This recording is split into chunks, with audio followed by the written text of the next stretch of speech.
আরে ভাঙিস মিষ্টি চা না খেলে ভুলে গেতাম।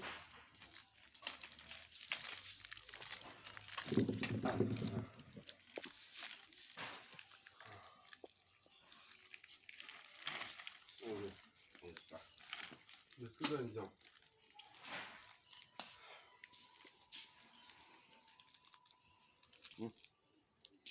কয় টাকা?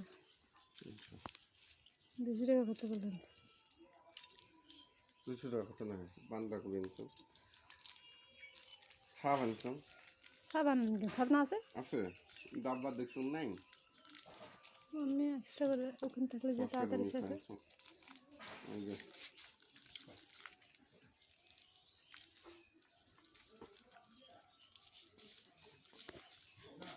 এরা বাবা উল্টে ভাগে খান কে দেশ ফেলে দিয়ে আছে।